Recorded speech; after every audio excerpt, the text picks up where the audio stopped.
ਸਤਿ ਸ਼੍ਰੀ ਅਕਾਲ ਜੀ। ਇੱਕ ਵਾਰੀ ਫਿਰ ਆਪ ਸਭ ਨੂੰ ਜੀ ਆਇਆਂ ਨੂੰ ਮੇਰੇ YouTube ਚੈਨਲ ਗੁਰਮਤਿ ਗਿਆਨ। ਅੱਜ ਦੀ ਵੀਡੀਓ 'ਚ ਅਸੀਂ ਸਾਂਝਾ ਕਰਾਂਗੇ ਮਨੁੱਖ ਦੇ ਕਰਮ।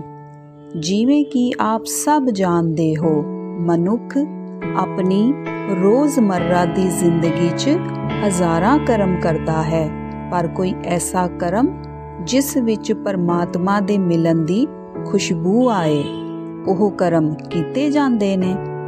ਭਾਵੇਂ ਫਿਰ ਧਰਮ ਦੇ ਨਾਮ ਤੇ ਕਿੰਨੇ ਹੀ ਕਰਮ ਕਰਦੇ ਹੋਣ, ਜਿਵੇਂ ਕਿ ਦਾਨ ਇਕੱਠਾ ਕਰਦੇ ਨੇ, ਗਿਆਨ ਇਕੱਠਾ ਕਰਦੇ ਨੇ, ਕਥਾ ਕੀਰਤਨ ਸੁਣਦੇ ਨੇ ਅਤੇ ਕਰਦੇ ਨੇ, ਪਾਠ ਸਾਖੀਆਂ ਬਹੁਤ ਕਰਦੇ ਤੇ ਸੁਣਦੇ ਨੇ, ਪਰ ਫਿਰ ਵੀ ਗੁਰੂ ਦੀ ਛਾਪ ਜ਼ਿੰਦਗੀ 'ਚੋਂ ਨਹੀਂ ਮਿਲਦੀ। ਗੁਰੂ ਦੀ ਮਹਿਕ ਖੁਸ਼ਬੂ ਮਨੁੱਖ ਦੇ ਵਿਚਾਰਾਂ ਵਿੱਚੋਂ ਨਹੀਂ ਮਿਲਦੀ। ਕੀ ਇਹ ਧਾਰਮਿਕ ਕਰਮ ਕਰਕੇ ਕਦੀ ਪਰਮਾਤਮਾ ਦੀ ਝਲਕ ਮਿਲੀ ਹੈ? ਇਸ ਦੇ ਉੱਤੇ ਹੀ ਸੱਚੇ ਪਾਤਸ਼ਾਹ ਜੀ ਕਹਿੰਦੇ ਨੇ, ਪਿਆਰੇ ਇਨ ਬਿਦ ਮਿਲਨ ਨਾ ਜਾਈ, ਮੈਂ ਕੀਏ ਕਰਮ ਅਨੇਕਾ, ਹਾਰ ਪਰਿਓ ਸੁਆਮੀ ਕੈ ਦੁਆਰੈ, ਦੀਜੈ ਬੁੱਧ ਵਿਵੇਕਾ। ਸਾਡੇ ਕਰਮ ਹੀ ਸਾਨੂੰ ਪਰਮਾਤਮਾ ਦੇ ਨੇੜੇ ਲੈ ਜਾਂਦੇ ਨੇ ਤੇ ਸਾਡੇ ਕਰਮ ਹੀ ਸਾਨੂੰ ਪਰਮਾਤਮਾ ਤੋਂ ਦੂਰ ਕਰ ਦਿੰਦੇ ਨੇ। ਇਸ ਦੇ ਉੱਤੇ ਹੀ ਮੈਂ ਆਪ ਜੀ ਨਾਲ ਸਾਂਝਾ ਕਰਾਂਗੀ ਇੱਕ ਸੱਚੀ ਘਟਨਾ। ਇੱਕ ਗੁਰਦੁਆਰੇ ਵਿੱਚ ਬਜ਼ੁਰਗ ਆਦਮੀ ਰਹਿੰਦਾ ਸੀ। ਉਹ ਪਾਠ ਕਰਦੇ ਸਨ, ਸੁਣਦੇ ਸਨ। ਕਿਸੇ ਨੂੰ ਵੀ ਉਹਨਾਂ ਬਾਰੇ ਕੁਝ ਖਾਸ ਪਤਾ ਨਹੀਂ ਸੀ, ਕਿਉਂਕਿ ਉਹ ਕਿਸੇ ਨਾਲ ਵੀ ਜ਼ਿਆਦਾ ਗੱਲਬਾਤ ਨਹੀਂ ਕਰਦੇ ਸੀ। ਬਸ ਲੰਗਰ ਛਕਣਾ, ਸੇਵਾ ਕਰਨੀ, ਕਿਸੇ ਨੂੰ ਉਹਨਾਂ ਦਾ ਨਾਮ ਤੱਕ ਨਹੀਂ ਪਤਾ ਸੀ, ਕਿਉਂਕਿ ਕੁਝ ਖਾਸ ਸ਼ਖਸੀਅਤ ਨਹੀਂ ਸਨ। ਨਾਲੇ ਆਪਣੇ ਹੋਣ ਦਾ ਅਹਿਸਾਸ ਵੀ ਨਹੀਂ ਕਿਸੇ ਨੂੰ ਹੋਣ ਦਿੰਦੇ ਸੀ। ਉਹ ਸਿਰ ਤੇ ਛੋਟੀ ਜਿਹੀ ਦਸਤਾਰ ਤੇ ਕੱਛ ਬਨੈਣ 'ਚ ਹੀ ਰਹਿੰਦੇ ਸਨ। ਸਭ ਬਾਬਾ ਜੀ ਕਹਿੰਦੇ ਸਨ। ਤਕਰੀਬਨ 12-13 ਸਾਲ ਹੋ ਗਏ ਸੀ ਐਸੀ ਰੋਜ਼ਮर्रा ਦੀ ਜ਼ਿੰਦਗੀ ਨੂੰ। ਗੁਰਦੁਆਰਾ ਸਾਹਿਬ ਆਣਾ, ਸੇਵਾ ਕਰਨੀ, ਪਾਠ ਕਰਨਾ, ਲੰਗਰ ਛਕਣਾ, ਛਕਾਣਾ।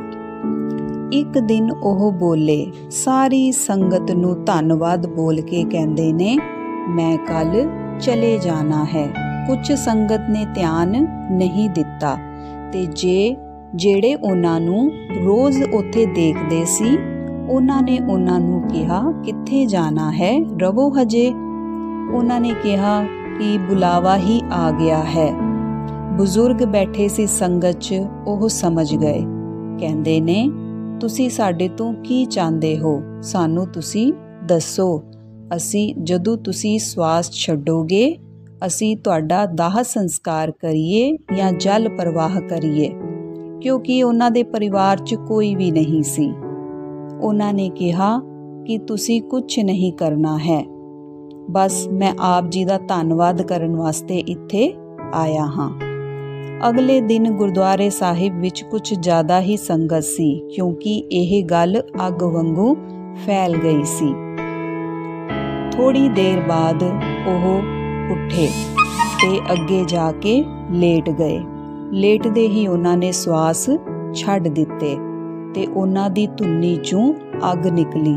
ਸਾਰਾ ਸਰੀਰ ਅੱਗ ਦੇ ਨਾਲ ਗਾਇਬ ਹੋ ਗਿਆ ਔਰ ਗੁਰਦੁਆਰਾ ਸਾਹਿਬ ਦੀ ਕਿਸੇ ਵੀ ਚੀਜ਼ ਨੂੰ ਨੁਕਸਾਨ ਨਹੀਂ ਹੋਇਆ।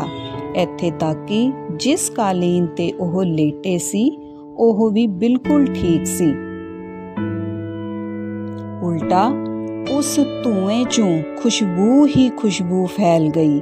ਸਾਰੀ ਸੰਗਤ ਮੌਨ ਰਹਿ ਗਈ ਕਿ ਜਿਸ ਬੰਦੇ ਨੂੰ ਅਸੀਂ ਪਾਗਲ ਸਮਝਦੇ ਸੀ, ਜਿਹਦਾ ਕੋਈ ਠਿਕਾਣਾ ਨਹੀਂ ਸੀ, ਉਹ ਇੰਨਾ ਮਹਾਨ ਨਿਕਲਿਆ। ਐਸੇ ਕਿਹੜੇ ਕਰਮ ਕੀਤੇ ਇਸ ਬੰਦੇ ਨੇ ਜੋ ਮਰਨ ਤੋਂ ਬਾਅਦ ਖੁਸ਼ਬੂ ਹੀ ਖੁਸ਼ਬੂ ਫੈਲ ਗਈ ਹੈ। ਇਹ ਸੱਚੀ ਘਟਨਾ ਹੈ। ਜ਼ਿਲ੍ਹਾ ਐਟਾ ਦੀ ਗੰਜ ਡੰਡਵਾੜਾ ਦੀ ਗੱਲ ਹੈ ਜੀ। ਇਹ ਕਿਹਾ ਜਾਂਦਾ ਹੈ ਅਖਬਾਰ ਵਿੱਚ ਵੀ ਇਹ ਘਟਨਾ ਛਪੀ ਸੀ, ਕਿਉਂਕਿ ਜਦੋਂ ਇਹ ਗੱਲ ਅੱਗ ਵਾਂਗੂ ਫੈਲ ਗਈ ਸੀ ਸਭ ਜਗ੍ਹਾ, ਤੇ ਉੱਥੇ 1-2 ਅਖਬਾਰ ਦੇ ਬੰਦੇ ਵੀ ਪਹੁੰਚ ਗਏ ਸਨ। ਕਰਮ ਸਾਡੀ ਜ਼ਿੰਦਗੀ ਨੂੰ ਬਹੁਤ ਪ੍ਰਭਾਵਿਤ ਕਰਦੇ ਨੇ। ਕਰਮ ਕਰਦੇ ਹੋਏ ਹਮੇਸ਼ਾ ਯਾਦ ਰੱਖਣਾ ਚਾਹੀਦਾ ਹੈ ਕਿ ਰੱਬ ਸਾਨੂੰ ਦੇਖ ਰਿਹਾ ਹੈ, ਰੱਬ ਸਾਨੂੰ ਸੁਣ ਰਿਹਾ ਹੈ। ਉਮੀਦ ਕਰਦੀ ਹਾਂ ਕਿ ਆਪ ਜੀ ਨੂੰ ਇਹ ਵੀਡੀਓ ਚੰਗੀ ਲੱਗੇਗੀ। ਆਪ ਜੀ ਕਮੈਂਟਸ ਵਿੱਚ ਜ਼ਰੂਰ ਦੱਸਿਓ। ਅਗਰ ਆਪ ਜੀ ਨੂੰ ਇਹ ਵੀਡੀਓ ਪਸੰਦ ਆਈ, ਲਾਈਕ, ਸ਼ੇਅਰ ਤੇ ਸਬਸਕ੍ਰਾਈਬ ਜ਼ਰੂਰ ਕਰ ਦਿਓ, ਤਾਂ ਕਿ ਮੈਂ ਆਪ ਜੀ ਨੂੰ ਸਿੱਖੀ ਤੇ ਸਾਡੇ ਗੁਰੂਆਂ ਬਾਰੇ ਹੋਰ ਜਾਣਕਾਰੀ ਦੇ ਸਕਾਂ। ਵਾਹਿਗੁਰੂ ਜੀ ਕਾ ਖਾਲਸਾ, ਵਾਹਿਗੁਰੂ ਜੀ ਕੀ ਫਤਿਹ।